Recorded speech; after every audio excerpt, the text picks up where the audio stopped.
Hello everyone, welcome back to the lab and also welcome to a new episode of Road to World 2024 where I will be documenting my journey and my grind of myself competing in the competitive Yu-Gi-Oh! TCG and eventually or hopefully make to the World Championship of 2024.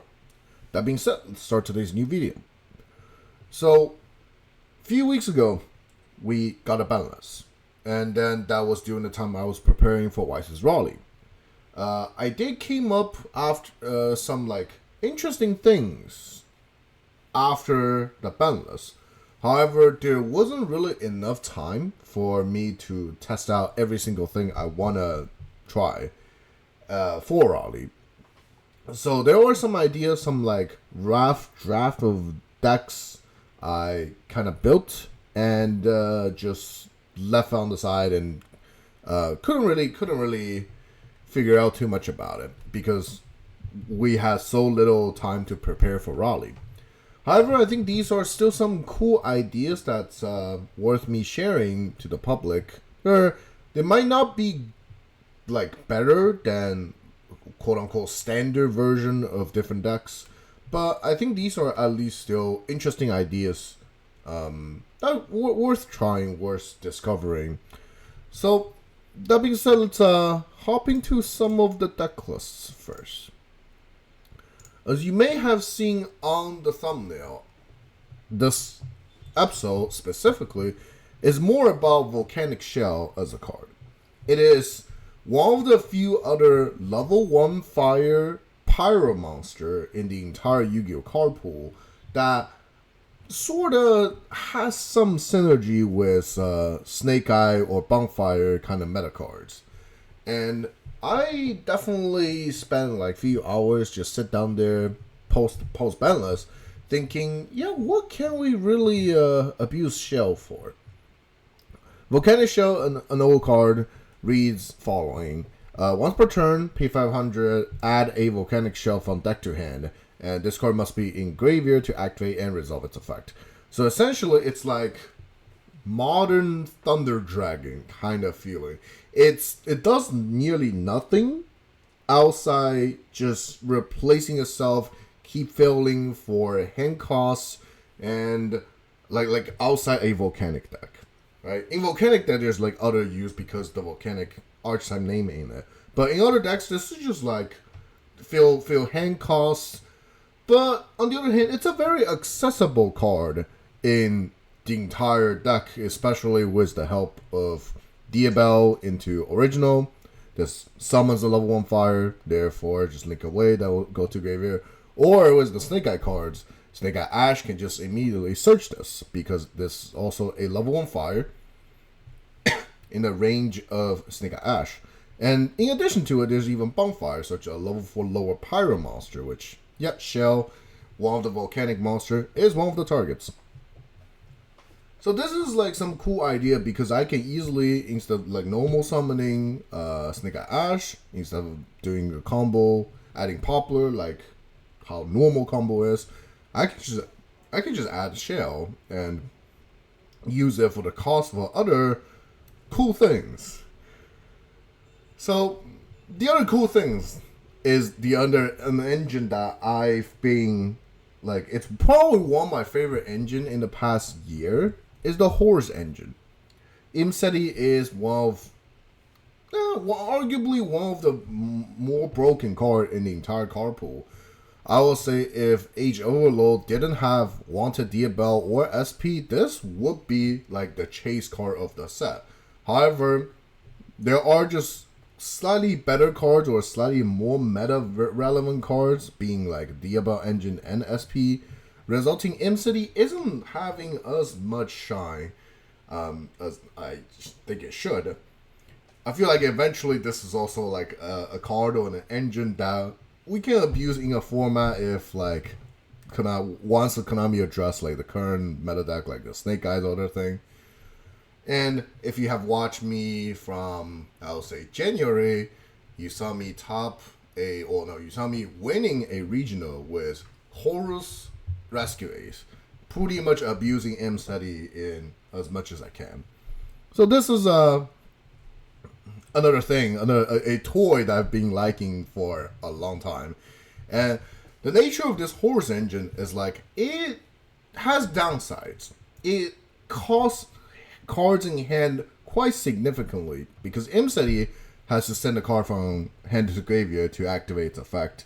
And then King Sark pretty much trade a cards in hand away for horse name in the graveyard and later can be summoned. And along with the new horse field spell, which this is one of the newer thing in what's the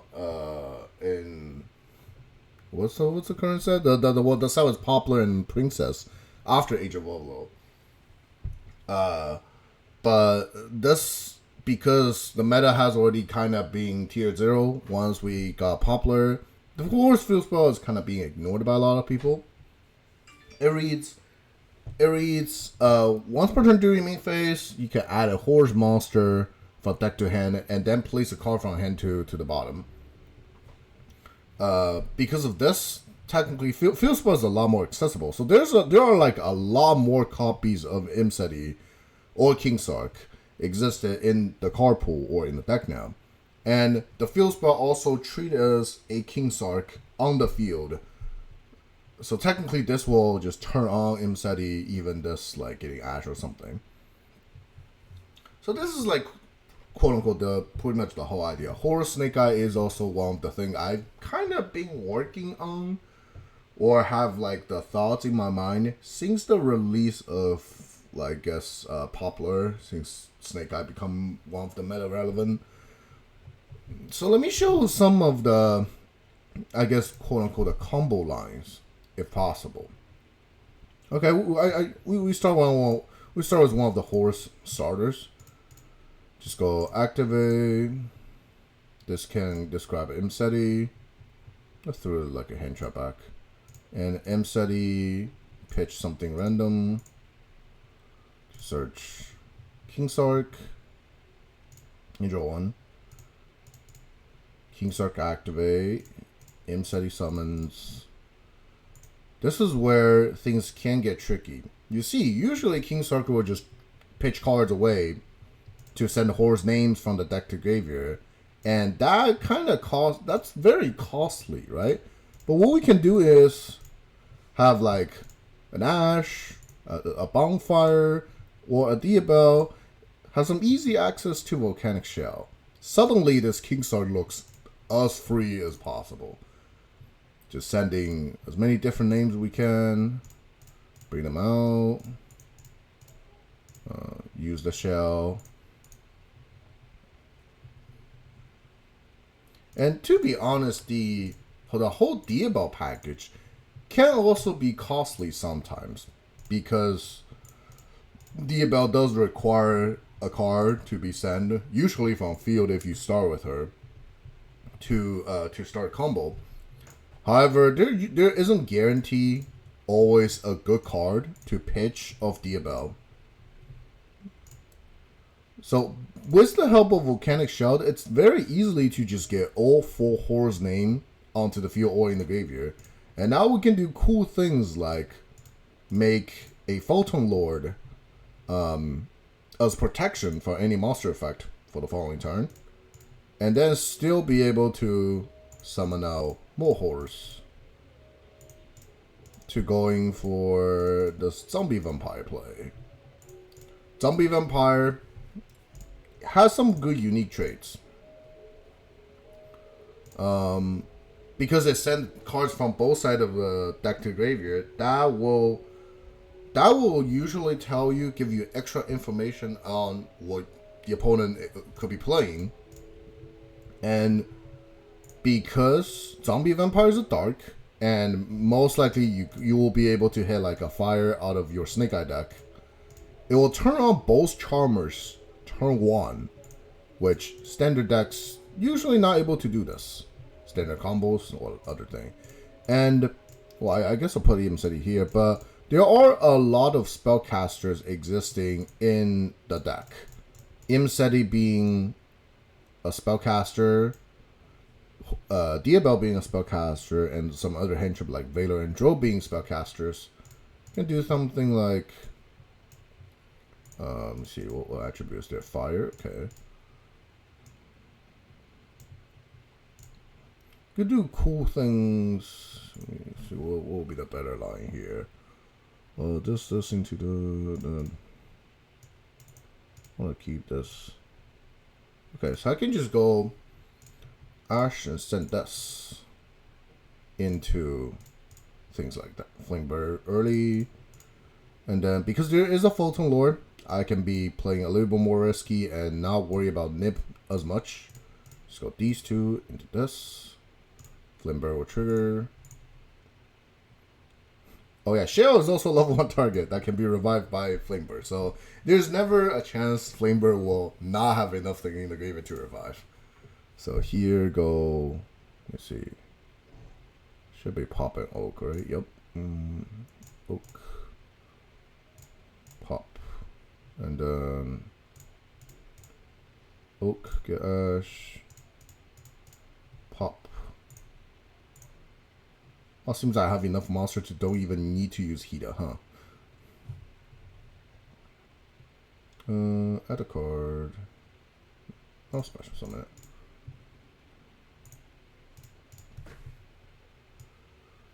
And then here, because all these like Snake Eye can be placed in the back row of spells, King Sark are fantastic spell sources, and then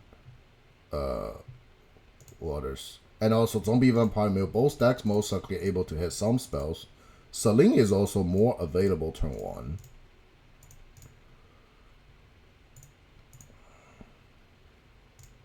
And then Saling can just bring back a good amount of different thing. Probably shouldn't keep Imseti under this. So I should just over a different horse, so I have guaranteed spellcaster access. And then after that, can easily go into things like an apple, and then play the rest Snake Eye things as usual.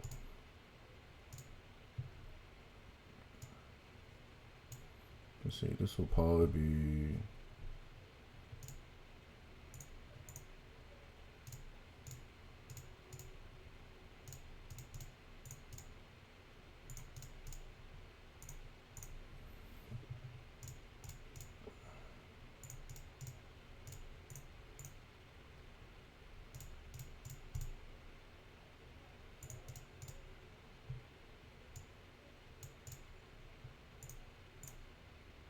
So yeah, you see, this is pretty much the simple idea of the deck. Because the extra bodies of Horse Monster and some like potential extending power from Zombie Vampire can make decent boards like this. Standard Snake Eye ending board was like IP Flamebird, Princess of the Graveyard, and Apple, and then Horus. The extra Horse bodies can provide a Photon Lord. So yeah, that's pretty much some core ideas. Obviously things can change, right? Like realistically, I didn't polish the deck that much. That's why you see the side deck is nearly empty. But realistically, there's a major weakness I found. Is the vulnerability against Draw and Lockbird. And because Raleigh at the beginning was expected to have a lot of draw, since with the banless, a lot of people thinking Fire King Snake are gonna be more popular and potentially better than Pure, resulting more people playing draw in their main, or more copies of draw in their main if they already had. That's why I didn't really even bother bringing this to the YCS. However, now looking back to the format, yeah, draw was a lot more, but there wasn't that many Fire King existed for the amount of draws existing to play against. So there has been a decline of Draw and Lockbird again since the YCS, and with less amount of draw in the format or in people's main deck, maybe this kind of has another more possibility to be played. And there are a lot of things that can be cut. Right now, I'm just playing maximum engine with minimum non-engine, but possible spaces like I can easily cut the brick names of Horus that will result in me cutting Photon Lord, but it's fine. Snake Eye's already naturally able to play into a lot of hand traps or interruption, and then some of the Horus starters could be redundant, like the field spells or other thing, And then if someone don't not even a fan of cross out, they can just even take cross out of the deck, or just even shrink some of the Snake Eye engine cards like Diabell, Flamebird, and everyone can build a deck differently. But the core idea is that Snake Eye cards has very easy access to Volcanic Shell. That will be very sufficient cost for Horus cards, for Diabells to really benefit using their full potential. And that's pretty much it. That's how the whole deck is.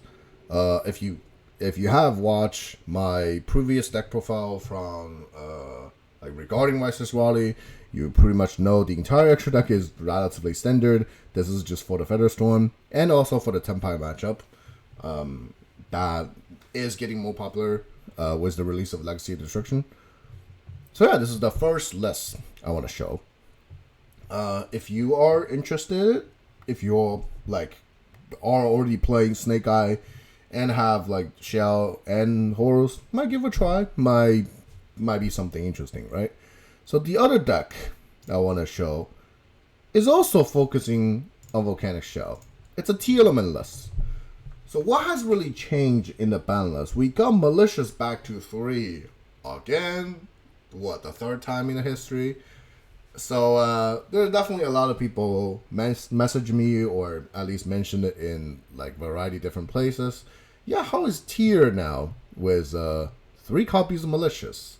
Does that make like a rank 6 plays more often, easier, and other thing, right? The short answer is yes. It definitely helped tier making going into Dangerous, going to Beatrice, and other possible rank 6s. However, this is not like the key change in my eyes. What I experiment was tossing the Volcanic Shell into a tier deck. From the look of it, yeah, it doesn't really have any synergy, right? There isn't Snake Eye cards here. It's not easily accessible. The Fire or Pyro attribute and type isn't synergized well with tier cards either. So what's the synergy? Truthfully speaking, the tier deck nowadays is also very hand costly. There is Horus cards that cost hand, similar as the previous list I showed. There is Dangerous, which require you discard a card in hand to send a D hero from deck to graveyard, which now with 3 copies Mali and Denier, yeah, this is probably needed to be activated some different ways. There's like technically Sharon is a discard to summon. You don't necessarily always have good discards. Sometimes you just want to summon the Sharon and just get the mill instead of really pitching anything in hand.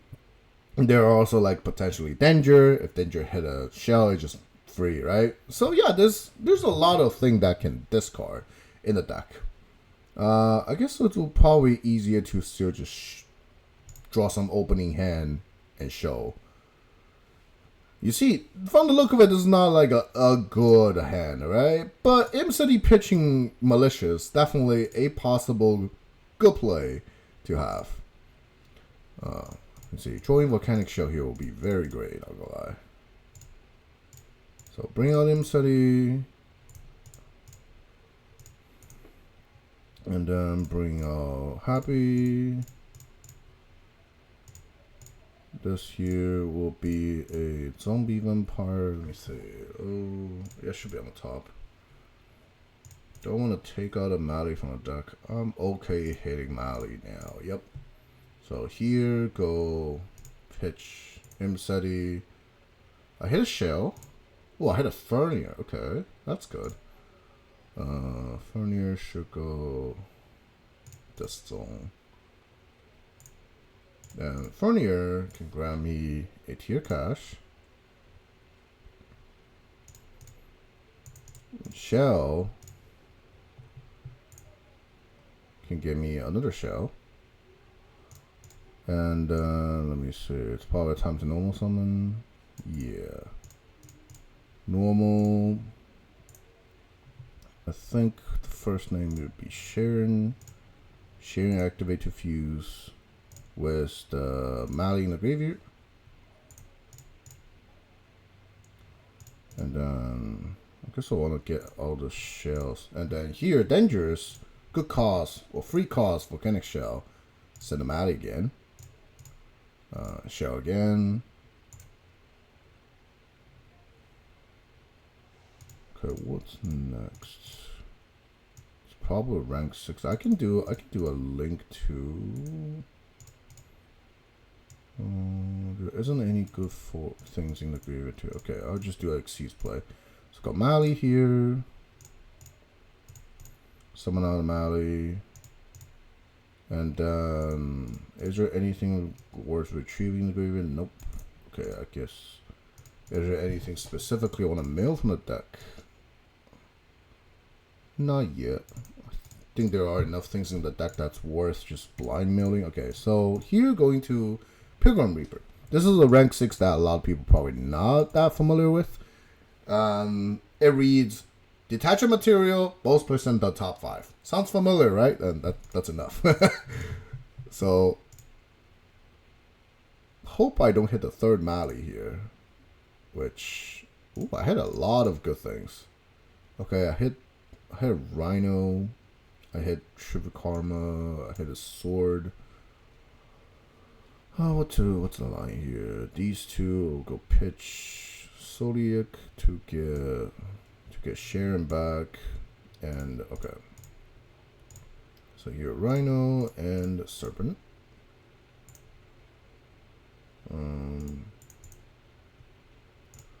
Serpent and Rhino. Pitch Zodiac. Zodiac give me Sharon. And then here I can make a Bahamut Shark play first.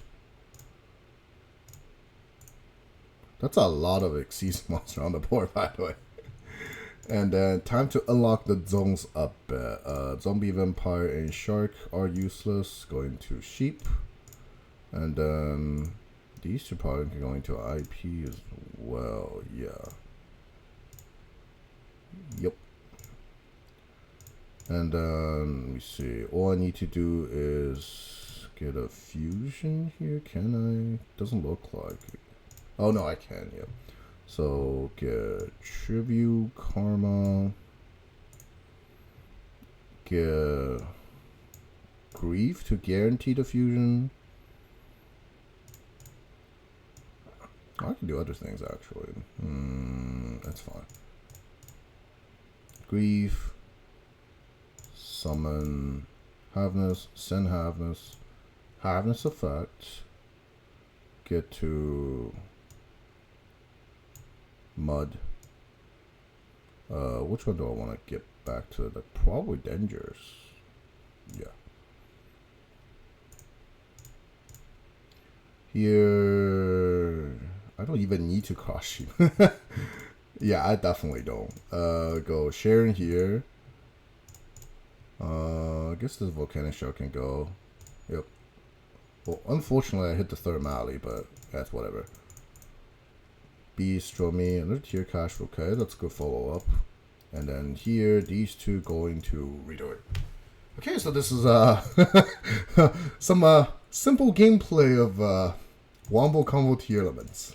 You see, I still have a lot of things in my deck that didn't pull out of it. There is Scream that didn't hit. There's Meta Noise, and technically I only used 2 tier name. Yeah, I didn't use Merly in the graveyard. I didn't even summon tier cash, and technically I didn't even use the third Mali. I just unfortunately hit it along with Denier, right? So you can tell there's a lot of gas in the deck, in decks like this, and counting the ending board. Toad has a negate. After Toad negate, well, because I already have tier cash, I can just grab back like a Rhino as follow-up. Redoer, well, IP obviously can turn into something. Fernier can banish something. Redoer, on the other hand, can detach Sharon. I'll just show it. Redoer can detach Sharon. Oh, wait, no, I use it. So, in their turn, Sharon triggers. Sharon be able to summon like a Kaleido Heart. No, Sharon will be able to summon a Rhino Heart.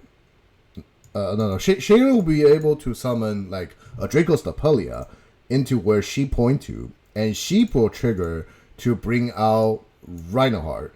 And Rhino will then trigger sending another name from the deck to graveyard to fuse into Kaleido Heart. So yeah, Redoer plus Sheep is also just 2 more interruption, along with whatever, and then Shuffler in the graveyard, right? So you get the whole idea of the deck. With Shell existing in the deck, now it has sufficient costs to do everything it kind of needed to.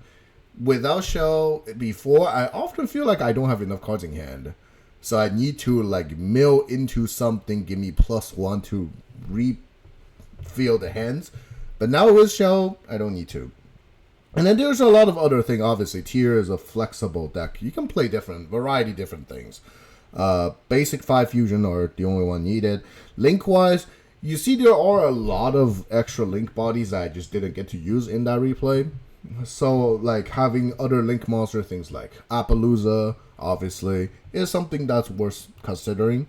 I didn't like Dark, Saling, Axis, or Sprint, because I think they taking too many extra desk spaces and not doing as much.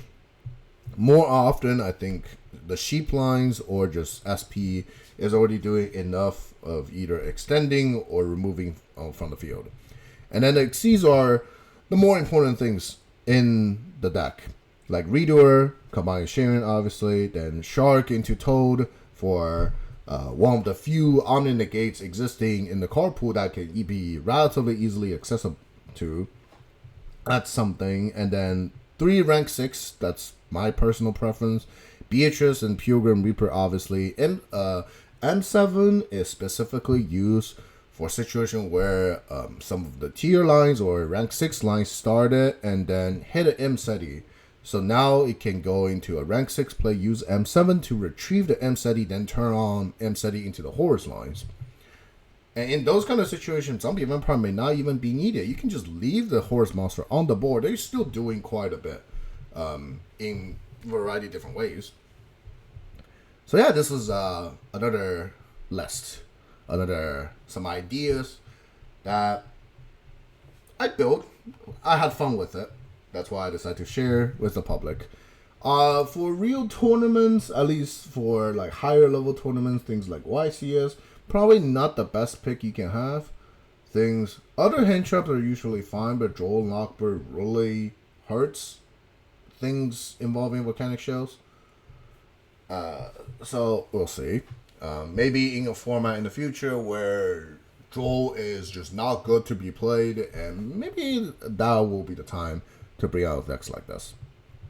So yeah, if you like this video, like some cool ideas, not as super highly competitive ideas like these, feel free to like the video, subscribe to the channel, and I hope to bring you more interesting content like besides the super competitive ones in the future.